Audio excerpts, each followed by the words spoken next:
everyone, and welcome once again to Netflix Roulette. I'm Captain Logan. I'm Eric. And it seems like it's been forever since we did our first Netflix Roulette of the summer. Eric and I have had a hard time. I had to wait for Transformers 4 to finally finish playing before I could record.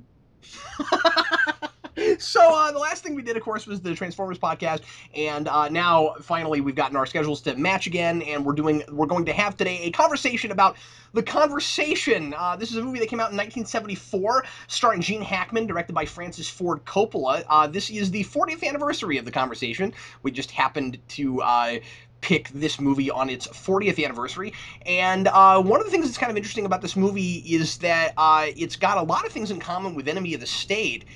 And that's something I didn't realize because that's another movie I've never actually sat in and watched through. And I was Enemy of the State's really fun.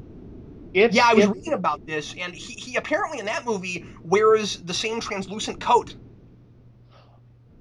You're right, Gene Hackman is in that movie. Well, that's Gene Hackman. I knew Gene Hackman was in that movie. I remember it coming out when it came out, but I just never saw it. I forgot he was in that because Will Smith's the lead. I'm not real big into espionage movies, so I don't always see them, and I just missed that one. It's an espionage movie in it's scary people watching us. It's a Tony Scott movie, it's action first, thought later, but it's a fun watch. But yeah, I forgot Gene Hackman was in that. Well, apparently he intentionally... Oh, I don't know if it was Gene Hackman's idea or if it was other people involved, but apparently they intentionally had a whole bunch of callbacks to The Conversation. And I was reading about it, and there's a bunch of scenes that are a lot like things in The Conversation, apparently, but just, probably faster paced. That kind of makes me want to rewatch that. Yeah, well, it really makes me want to watch it. So Gene Hackman says that this is one of his favorite roles he's ever done from The Conversation, and that it's because he was so nervous about playing this role and didn't think it would work out, and then was really happy with it later. Because this role, he is so socially inept and antisocial and reserved and inside himself, and at that point in his life, especially acting, those weren't the kind of roles he was playing, and that's not the kind of person he was, and so he had to do the exact opposite of what he usually does, and was impressed with himself for pulling it off. And I think that's one of the things I really like about the performance, is that he obviously worked really hard to get himself into a very counterintuitive headspace for himself. Well, I don't really know anything he's done around this time aside from Superman, so I don't have any reference point. This doesn't feel un-Gene Hackman-y to me. I guess I kind of see Gene Hackman as a little bit more of a scenery chewer, but I'm not a Gene Hackman fan. I don't dislike him, but I haven't seen him in a lot, so I don't have a reference point for that. Well, I'm with you. I haven't seen him in a whole lot of stuff either, but I wouldn't have expected, just from my little knowledge, to see him in a role like this. So what I liked about it was I thought that he kind of lost himself in the role, but it was still very Gene Hackman all at the same time, because he's got such a distinct voice and stuff. That there are places. This is definitely the most introverted I've ever seen him play. Yeah, and that's the right word. He's usually a little bit more boisterous. I think the place where he finally really feels like Gene Hackman, where he's like, oh yes, of course, this is Gene Hackman, is when he's in that dream sequence and he's trying to warn the girl, and he's telling her about his father. Yeah. Because then he just, starts opening up and acting like Gene Hackman. And it's kind of funny that the one scene where he's able to act like that is a dream sequence. Well, I didn't really think about it till you brought it up, but when I have seen Gene Hackman, he's very much a presence. He's kind of just an intimidating figure. He's one of those actors that's charismatic's the wrong word, but he just has got a lot of screen presence. Yeah, and he really underplays that here. He's really mild in this. Yeah, and yet I don't feel like he gets lost in the scenes or anything. Because no, not at all.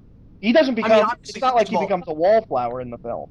No, it is of course a character piece for him. So we're with him almost exclusively throughout the movie. But I don't know. I was never disinterested in his character. But he is a very, very introverted person.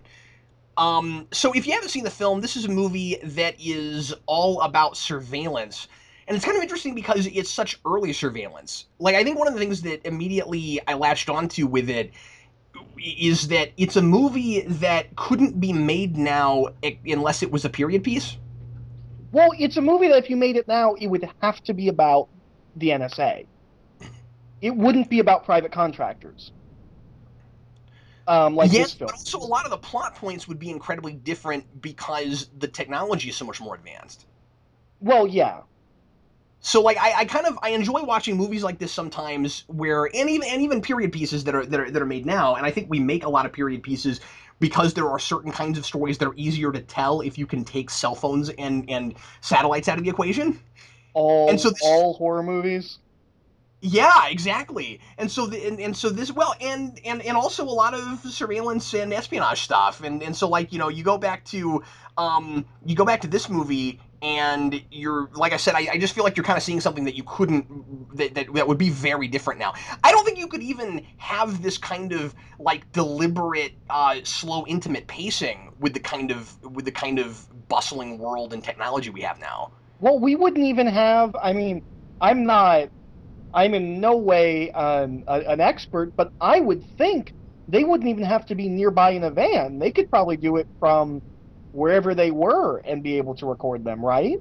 Yeah, exactly, and that's what I'm getting at. So the whole idea here is that Gene Hackman's character is this brilliant surveillance guy who works for himself, and he is able to figure out a way to surveil these two people in a open square with a whole bunch of people around them, and he comes up with a way to get their entire conversation, and most people would think that that was impossible. And this is a really interesting situation because of course now that would be probably like very elementary for somebody in his field. Any idiot with a cell phone can do that.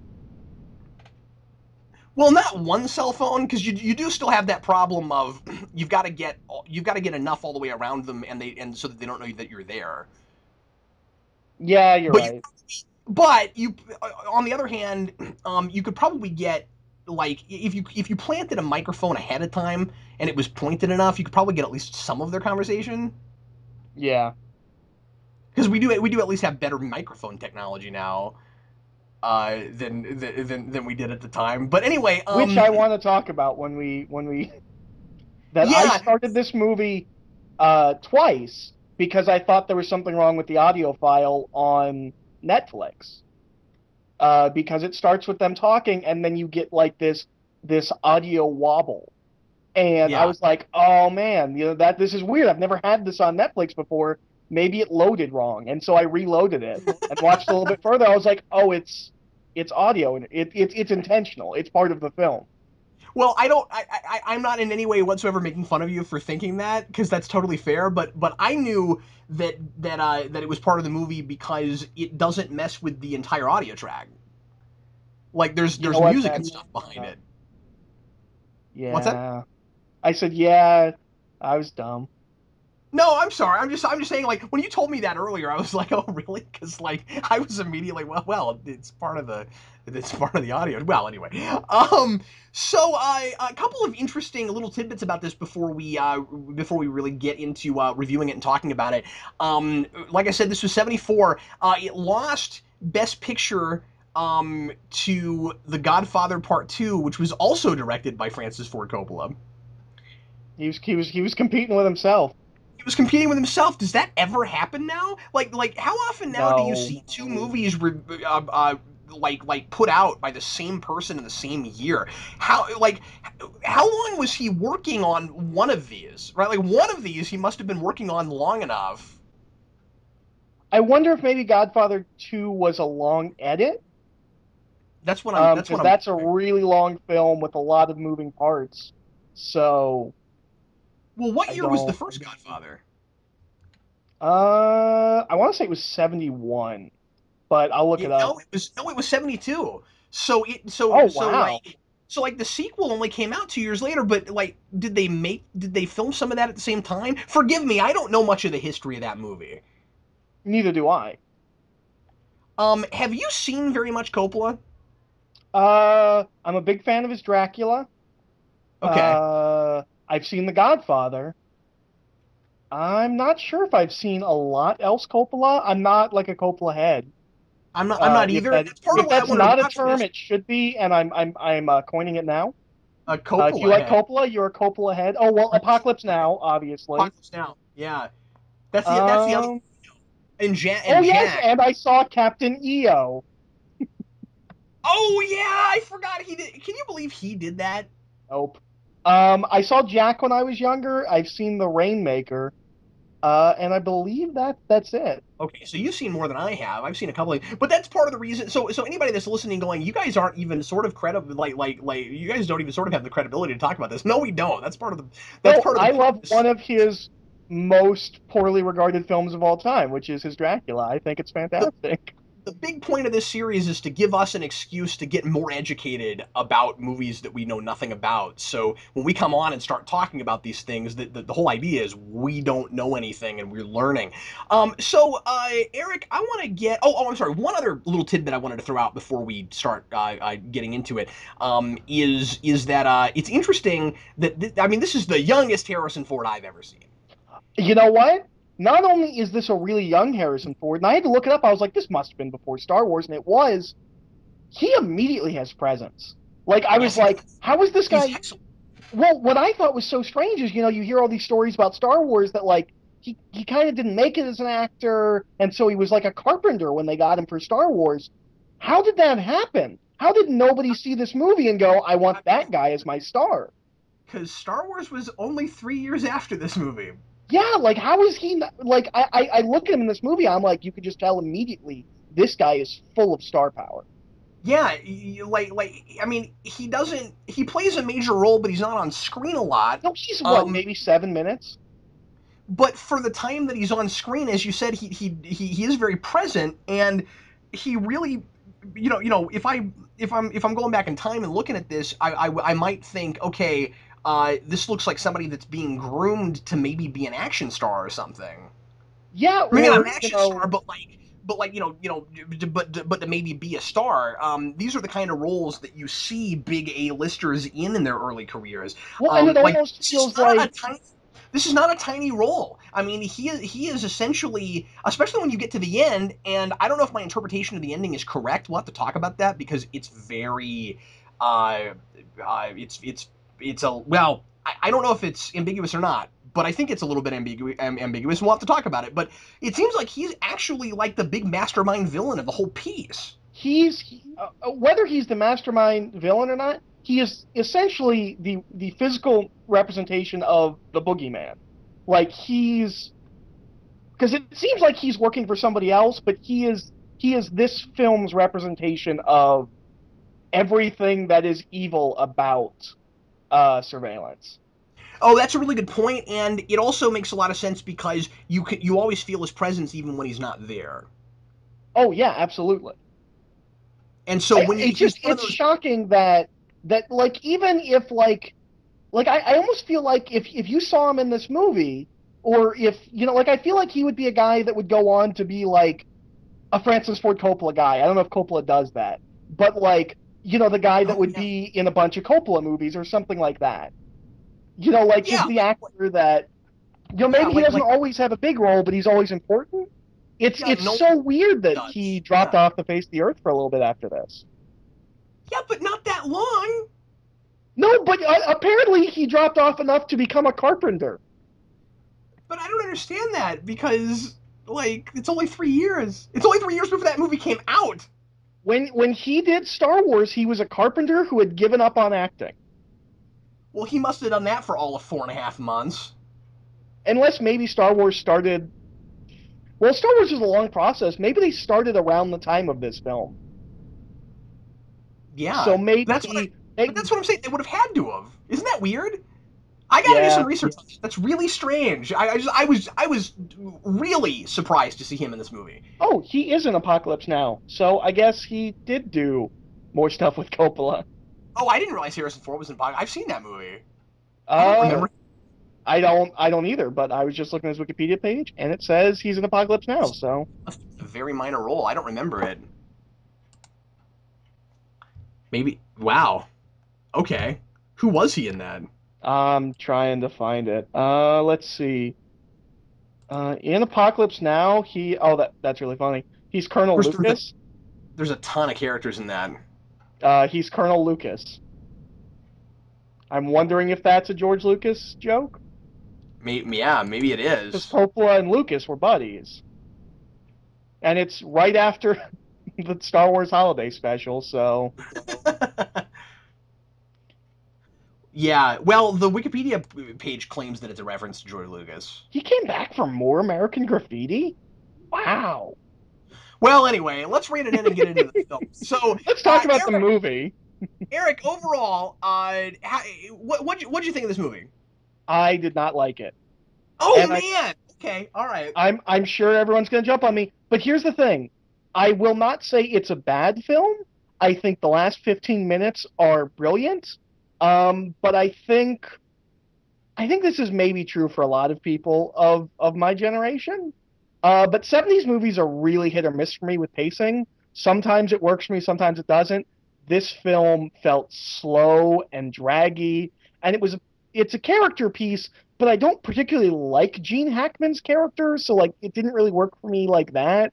And I kind of wish the whole film was the last 15 minutes. I almost wish this movie was Gene Hackman being bugged and an entire film of his downward spiral of paranoia. And as somebody that is a surveillance guy, but yeah, I thought it was boring. I had trouble paying attention. I know you watched it a second time uh before we recorded, and I couldn't. I was like, it was so boring. I know everyone's going to hate me, and it's a masterpiece, and it's one of the greatest films ever made. And I'm pretty sure it's been. Yep, the Library of Congress has decided it's culturally, historically, and aesthetically significant. So I don't know what I'm talking about. No, I understand. I understand where you're coming from when you say that that you think it's boring. I had that reaction to it not as severely as you did the first time I saw it. Um, in places. But then my second viewing was a much different viewing. This is definitely one of those movies that I think it's easier to appreciate when you know what's coming.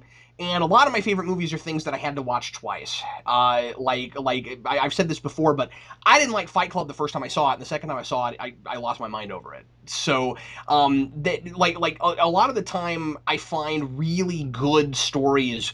Uh, while you're watching it the first time, while you're reading it or whatever, you're getting a lot of clues and foreshadowing and things that you don't realize matter yet. And then you get to the end and it all comes together and you're like, oh wow. But you're a lot more like, oh wow, when you see it a second time and you actually see all of those details and how they are relevant to the rest of the film. This is one of those movies. I have the same thing as you with 70s pacing, Eric, and so I think it's really interesting that I really liked this movie and didn't have that with it, or at least not the second time. And the first time not even as much as you did, but like everything that happens and everything that's on screen matters and means something, and is telling you something, either is revealing something either about the character or about what's going to happen. There's a lot of just really interesting, intricate, subtle details, a lot of nuance, and I think it was somewhat refreshing for me because I don't get that with a lot of modern movies Right. anymore. And so I think that's part of the reason that I latched onto it the way I did, is just because it was challenging me, and I really like being challenged. So that was the thing. Yes, Gene Hackman's character in this is not a likable character. It's the other definition of sympathetic, which is you care about him despite whether or not he's likable. Now, you might not have cared about him. I found that I did. Um, I thought he was a really tragic character because he's a character that's wrestling with whether or not he can keep his humanity while still doing this job. And it's this horrible contradiction of, as soon as he starts caring about people or allowing himself to care, he becomes vulnerable to the very job that he's doing for himself, and that's where the paranoia comes from. So if as long as he just does his job and doesn't ask questions and doesn't care who's hiring him to do the surveillance and why that's happening, regardless of the fact that people might get hurt, like happened to him several years prior, he's fine. But in order to be fine, he has to also act completely, disconnected to everyone, and not only not care about the people in his surveillance, but also not have any kind of a personal life. So, like, I don't know. I guess the reason I found him interesting was because of that kind of weird, unfortunate, sad dichotomy. So, he's got all these opportunities to like just do his job and not pay any attention to what's happening, but he's got a conscience. So even though he pretends like he doesn't have a conscience when he's like trying to date girls and stuff, he still has a conscience, and that's why he ends up going against the guy that hired him in the first place, and then at the end, having what happens to him and getting surveilled himself and getting really paranoid and ripping up his whole house and all of that. I thought he was incredibly tragic and sad. I do by the end. Um, but throughout the film, my feeling about him was um, not really sympathetic and more like kind of pathetic. Um, Well, I think that's part of the point, though, isn't it? I'm sure it is, but it didn't endear me to the character in any way. Okay, Um, that's. But I think it's also saying something about that field that like the person that is best at it is that pathetic. That like I'm that's what it does to you. oh, Like it rips at your humanity and at your ability to deal with people. I'm sure that's the point. I just it didn't work for me. And I've seen and read things where it's a similar kind of thing where it's like doing this job makes you soulless and heartless. I Yeah. mean, half of espionage movies have that theme. Being a secret agent makes you a cold, calculated killer, and how do you interact with the rest of the world? I get that. It didn't work for me. I'm not even saying Okay. it was bad or it didn't work. It just didn't work for me. I guess one of the places I'll meet you in criticism, and I kept trying to reconcile this, and I don't know if I'm totally right about it. This is one of those places where I find myself going, okay, is this really a problem the film has, or am I just not getting something? But this is my impression of it right now. It does seem to be a little bit at odds with itself, where it's about two things, and I almost want it to be more about one or the other. Because it's about paranoia, kind of, And I but wanted it to be I wanted it to be all about the paranoia. I felt like right. that's where the film should have rested. But then where it wants to focus more is on communication and how when you listen to people's conversations out of context, you don't understand what's really happening necessarily until you have all of the facts. So it's about like the subtle ways that people communicate. And I'm not sure that like I don't know the paranoid thing really comes through by the end, but like I'm not sure what that was about, except like just kind of an interesting study of it. But like I'm not sure what it's doing, and unless the idea is that like if only he was, this is the only thing I can figure, and maybe this is the idea, is that if only Harry Call were able to be a fully functioning social animal, he would have understood what was going on earlier Um, with the conversation. Because the whole idea is that when you get to the third act and you hear the way that a certain line is really said, you realize that, oh, they were planning on killing her husband. It wasn't what he thought it was. right. And I guess the idea is supposed to be that if he were more compassionate and more in touch, he would have figured that out. Yeah, maybe, but I mean, I don't consider myself super detached and out of touch, and I didn't get it. Well, no, but and this is the other thing I wanted to ask you about and talk about. The reason you didn't get it is because they didn't play it right, and they did that on purpose. We Well, and you hear also don't. I don't think you hear the entire conversation because he's recording them for a couple of days, right? right. And we just No, no, hear little no, snippets. no, it's not a couple of days. We hear the entire conversation by the end. It's only like a 20 or 30 minute conversation. Oh, okay.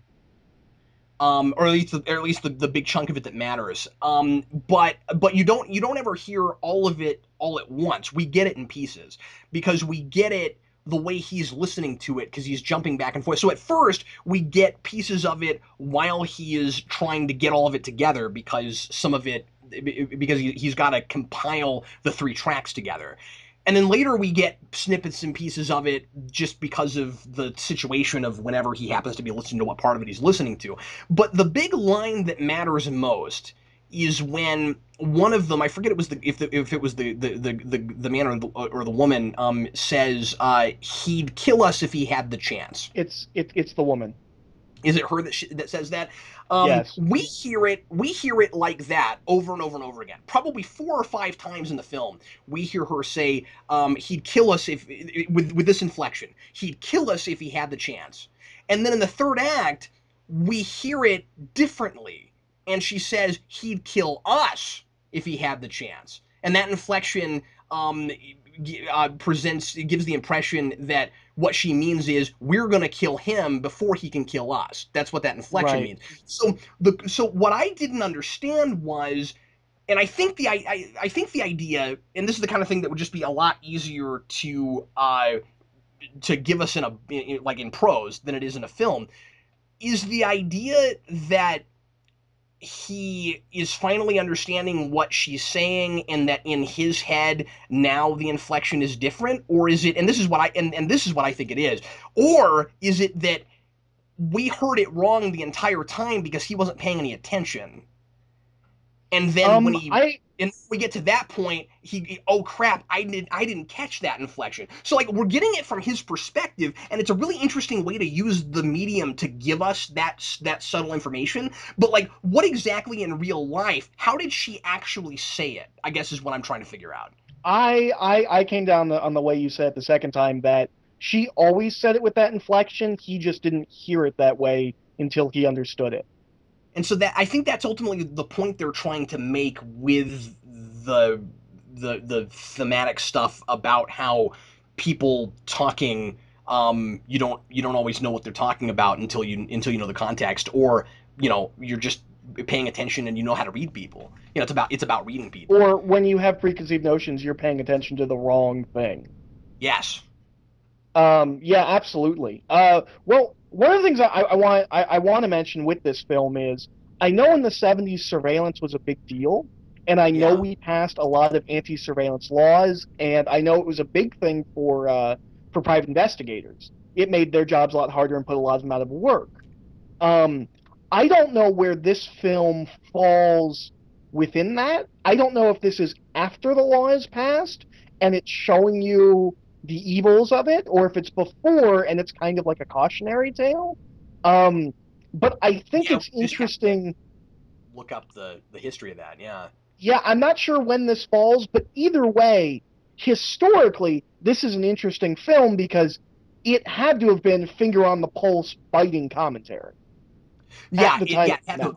and one of the things I like about it is I think it holds up because a lot of those issues are still at play now. They're just Oh, different because it's in absolutely. We talked laws. about this. I have no idea how this film wasn't remade in Oh yeah. 2006 about the Patriot Act. Like, I have no idea how this film survived being remade, starring Tom Cruise or something. Um, Well, Eric, I would imagine that it was probably before those laws. I would have to look it up, or not a lot of it had gotten passed yet, just because the timeline of the film, when they talk about the thing that happened in 1968, it was 6 years ago. okay. So, like, I think so. Like, it's not a film that's taking place before it came out in the theater. This is a film in 1974, as far as I can tell, set in 1974. Right. And so you can tell within the film that the laws seem to be pretty lax. inside the movie, because you've got all of these private people that have all this access to technology and they seem unfettered by the government. Yeah, you're probably right. One of the things that I thought was interesting too was seeing him in comparison to his colleagues and the other people that work in that field. And by the way, I kind of thought that the convention was just sort of hilarious. Yeah, I no, don't. that's outside the ending. I think that's well, that's I was gonna say that's the most fun part of the movie. It's the only time the movie has fun. I thought it was the most enjoyable part of the movie outside of the ending is when he goes there, and all of his compatriots are all much more lax and jolly. It Yeah, seems like they are all detached from the job in a way he isn't. that's what I liked about it in comparison in comparing them, because they are social people. They all go out and hang out with people and have a good time and they're jolly and stuff, but they're ultimately a lot more kind of I think that they're played up ultimately as more cold and like almost less human than him, because they don't care who they hurt. They see it all as a Yeah. game. Like they play it as a game, and I think that like there's a lot of imagery about that when they go back to where he works, and they're like riding around on bicycles and stuff, or whatever it was that they were on. I felt like the film was playing them like they were children, where like they're irresponsible and they don't care about the consequences of their actions and who they might hurt. It's all business, and so Well, he it's a tries. really interesting. Sorry. No, you're fine. Go ahead. It's a really interesting contrast that the guy who lets the social and ethical ramifications of what he's doing get to him is the guy that's the stick in the mud, and all of the likable people, the people you go out and have a beer with, are the ones who are ethically devoid. Yeah. And I think there's maybe some kind of subtle social commentary there. Oh yeah, there definitely is. So I liked that. There were a lot, like I said, this movie for me was kind of all about the details. I like that he wears that coat. I think that's a really distinct, cool character thing, where like the guy who's paranoid, the guy who does the surveillance, but wants his privacy. And of course, that's the big contradiction, is that he does his job because he's passionate about the work, but doesn't ultimately like the implications of the work, right? So he wears a coat that is see through because he's afraid of people bugging him, Right. and like that's really cool. I also And like we mean that literally, not like annoying him, just in case anybody didn't catch that. yeah, I think it's literal. No, no, no. But when you said bugging him, it sounded a little bit like people coming up and like annoying him. No, I mean they don't want people. Yeah, We yeah. mean So with surveillance equipment. he wears a raincoat all the time even when it's not raining, so that people won't come up and bother him because they think it's weird and they think he's a crazy person. So that's why. No, I mean putting surveillance things on him, Eric. But also, I like that his name is Call, because the whole movie's about phone surveillance. Yeah, I guess that's kind of funny. I didn't really think of that. And I'm sure that was intentional. That's always a thing that I kind of enjoy in fiction, when people's names subtly have something to do with either a thematic thing in the film or a character trait about the person. And it's not like a goofy, like cartoon or comic book thing, because like it's spelled differently, so you could totally see that. I used to work. Several years ago, I worked at a mortuary, and I actually worked with a guy whose last name was Coffin. Like, what are the odds? Oh, that's fantastic. Or it was really subtly done in After Earth, where Will Smith's character's name is Cypher Rage. Um, No, that's when it's ridiculous, or when you have like evil CEOs whose last names are Powers.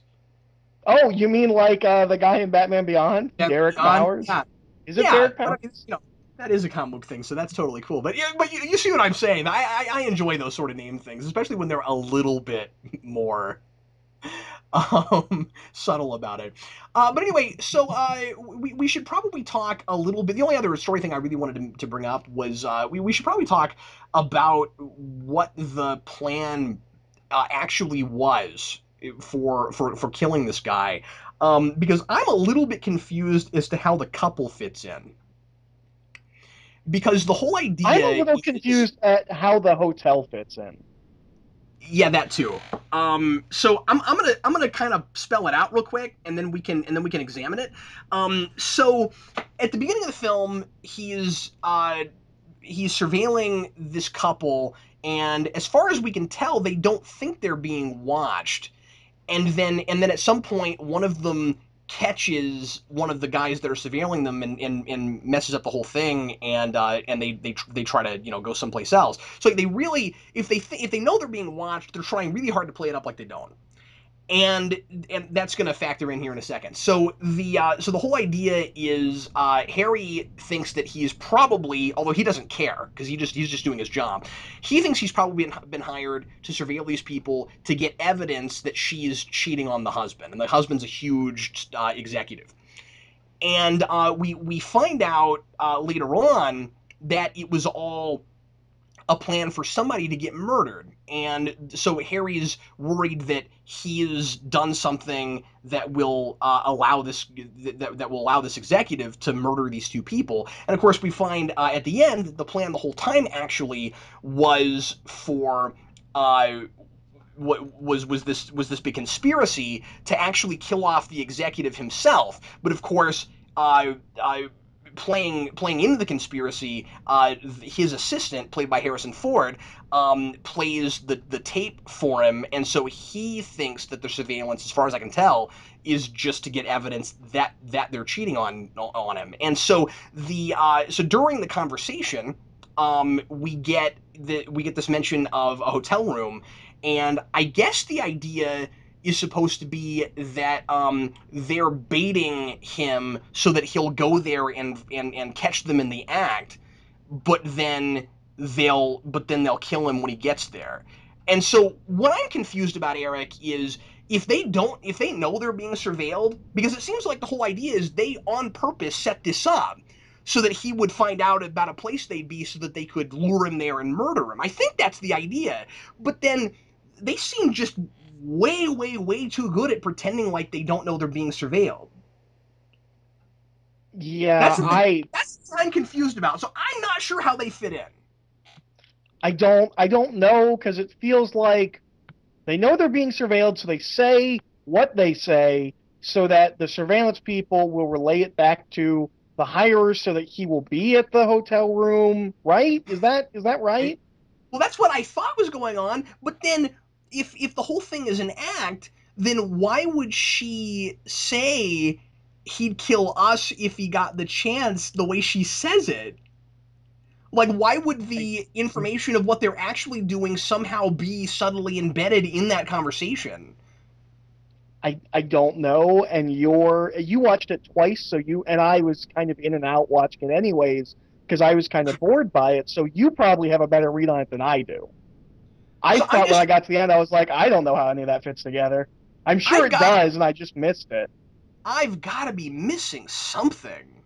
I'm sure someone in the comments, because I know somebody in the comments when we announced it was like, "Oh, well, you're in for a treat. It's it's a masterpiece." I'm sure that person will be able to tell you what's going on. Well, I know Manos has seen it and commented about that. I'm sure Manos knows what's going on too. I mean, somebody please explain this to me, because I'm a little bit confused about it. A thing that I really like is that when we get to the end, we find out that Call, and I think this is really important for his character arc, for his story, that this could not have been pulled off without this particular guy. Right. It only works if it's somebody like him. This whole thing doesn't work if it's one of those guys that doesn't care from the show. Well, but but also he's so good at it that because remember, they play that out. They actually dramatize it so that we see that the guy that is the self-proclaimed best besides Call can't come up with how he would do that surveillance job. And so, importantly, not only does Call feel responsible because he's the one that was hired to do this job, but it's not the sort of thing where, like, well, he would have just gotten someone else. I'm not actually responsible because yes, I am the one that did the job, and yes, it couldn't have happened without somebody doing this. But if it wasn't me, it would just be somebody else. It's not like that. It wouldn't have been anybody else. If he simply had not taken the job, that guy would still be alive. And I think that's very important. Yeah. So that was an element that I really liked. I guess that's something that we didn't mention, is that he is the best at this job. Yeah, I don't know if we mentioned that in talking about it. Yeah, and that's one of He's the things not just a surveillance guy, he's the surveillance guy. well, and that's the reason that I think that he's a really tragic character. That the only reason he does the job is because he's so good at it. And isn't it really sad that a person is kind of I don't know, the film ultimately I mean, he's not vilified, he's made to be like a really sad, sympathetic character, but I mean, like, the film is kind of vilifying that job, but he's like so good at it. He's at this really awful catch-22 where it's like, well, there's this is the only thing I'm good at, but it's wrong to do it. Right. Isn't that kind of sad? Yeah. So I don't know. Well, and there's movies that do things like that with killers. Where the whole thing is like, well, the only thing I've ever been good at is being a soldier, but I guess First Blood kind of plays with that. It's like, well, what else do you do when that's the thing you're good at? Yeah. So it's like, can you keep your ethics intact and still do a thing like that? And I guess the answer is no. Usually, because the whole idea is he's got to be detached to do that job, but he can't be entirely detached. He cares about people. So yeah, I don't know. I really like the film ultimately. I mean, I like it more talking with you. Maybe I will give it another watch, but I thought it was boring, and I didn't feel like it was deliberately paced. I felt like it was kind of loosely paced. Maybe, and you've said everything comes back and matters. So maybe if I watch this again, I'll like it better. But I didn't love it. I thought it was kind of boring. I liked a lot of the ideas. Yeah. It was more the execution than the idea.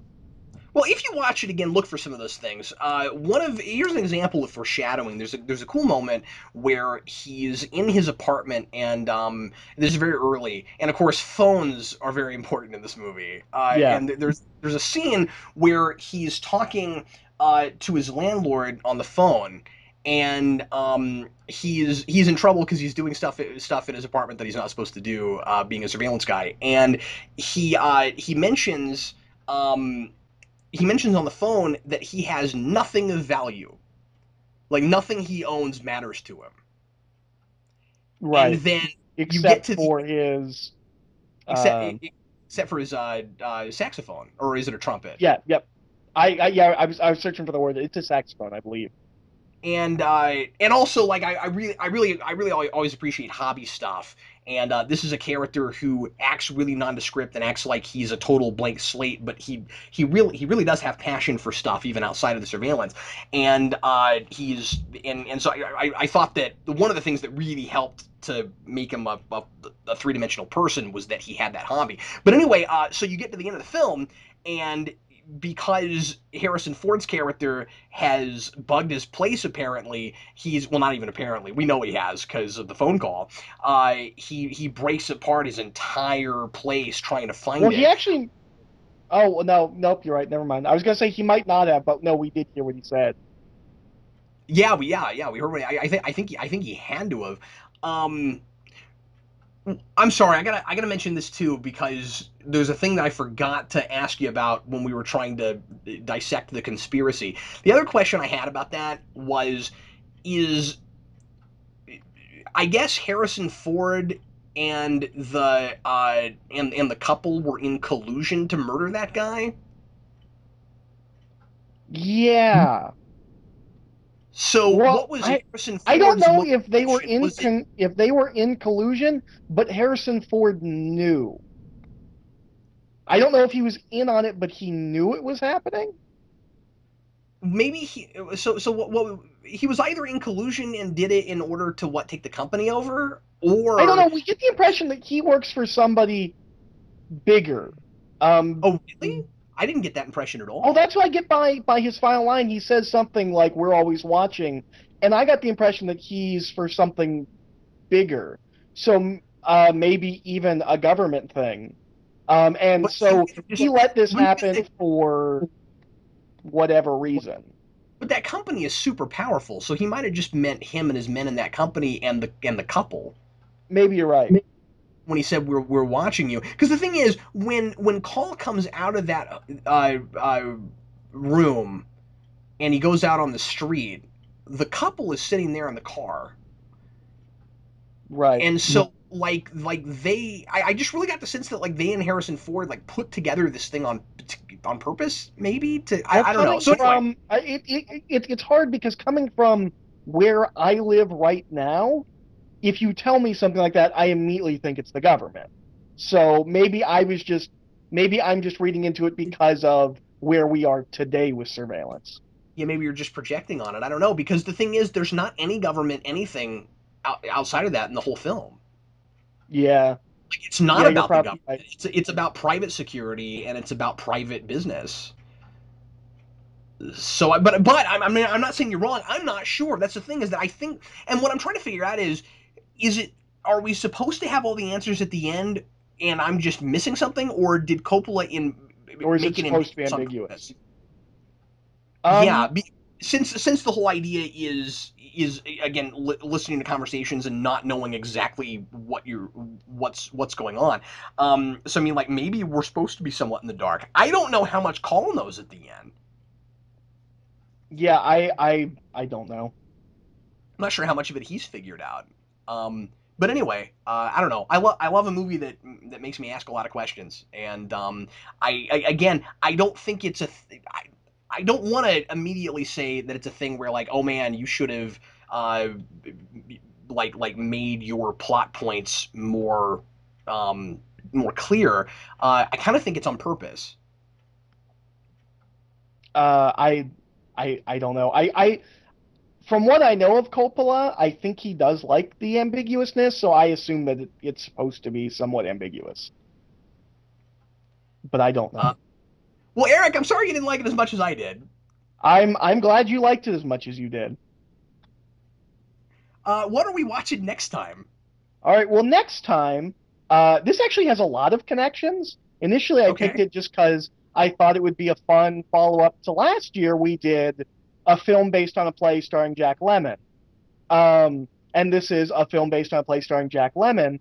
Cool. It's called Glengarry Glen Ross. It has a cast of Al Pacino, Jack Lemmon, Alec Baldwin, Ed Harris, Alan Arkin, Kevin Spacey, and Jonathan Pryce. Good Um, lord. That must be amazing. Alan Arkin's in that movie. Sign me it's up. it's written by David Mamet, who is the primary influence on Bendis. Bendis has said many times that David Mamet's who he wants to be. And Jack Lemmon lost Best Supporting Actor for this film to Gene Hackman for The Unforgiven. Oh, cool. So So there's a yeah, lot of connections. You're yeah, right. there's a lot of connections in this. That's neat. Okay, cool. Well, I'm stoked. That's exciting. The Odd Couple, I think, was maybe my favorite film we did last year. Um, mine's got to be Chinatown, but Oh, well, I like that Chinatown too, but okay, both of those are pretty solid on even keel, I think, for well, and it's you hard to know. compare those two films. I mean, one's a comedy and one's, Yeah, yeah. But I'm just saying, for what they're each doing, they're both on the same level of quality, I think. oh yeah, absolutely. Okay, cool. Well, I'm stoked. So, that film for next time. And in the meantime, thanks everybody for listening. We sure appreciate it. And I'm Captain Logan. I'm Eric. And we will see you again, hopefully, in just a week. Yes.